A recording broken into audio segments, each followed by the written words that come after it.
Hello guys! For today's video ay magluluto tayo guys ng yan. Yung ulam na yan guys, yung niluto natin for today's video.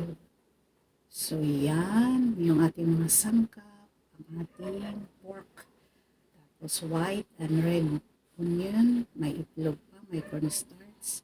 Siyempre may red bell kanina guys, hindi ko nabanggit. So imikos-mikos natin yan guys, yung ating cornstarch. Gamit ang ating kamay.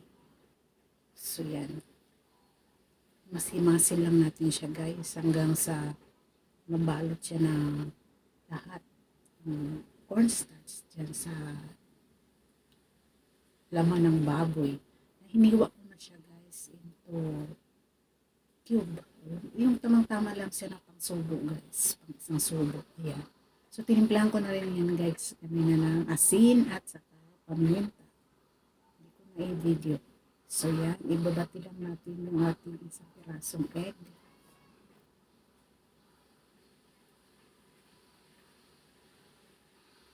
Kailangan maghugas kasi ang salmonella.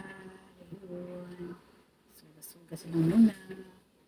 So yan, ibati-bati lang natin siya guys.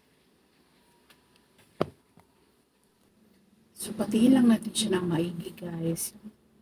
Tama lang na mix yung dilaw sa puti. Para pagka nilagay na natin yung ating karne, yan, ayos yung pagka-connect niya guys. Connect talaga. So yan guys, nilagay ako ng potato starch kasi naubusan ako ng cornstarch. So buti na lang, mayroon pang natirang potato starch.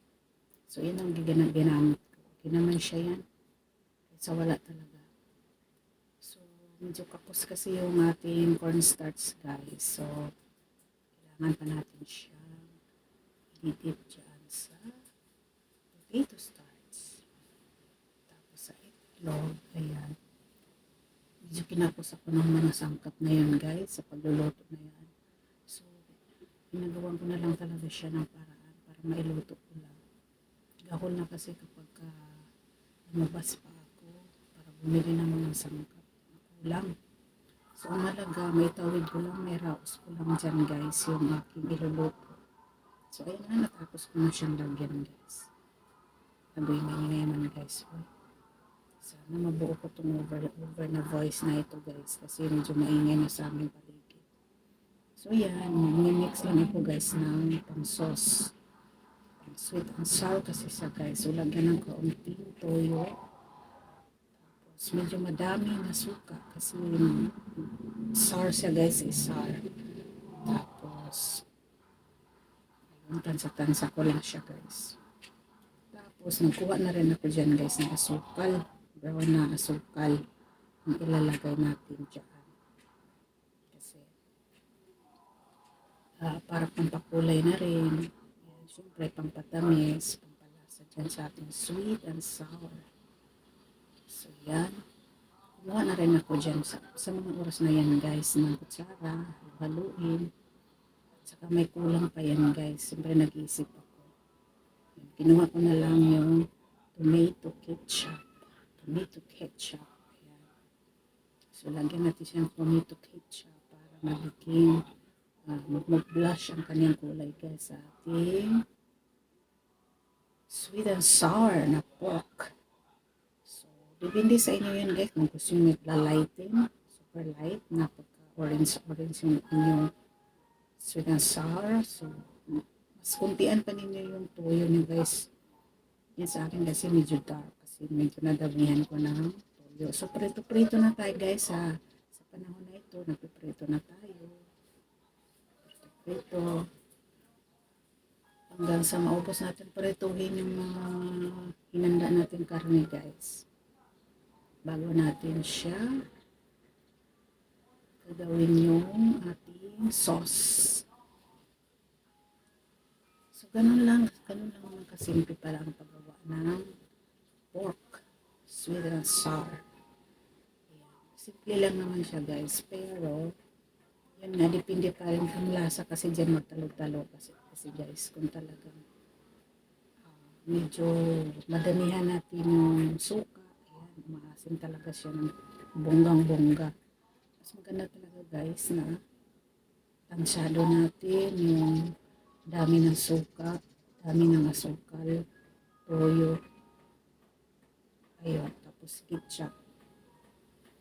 So, hindi ko pa talaga yan, inaamin ko sa inyo guys, hindi pa talaga yan perfect sa akin.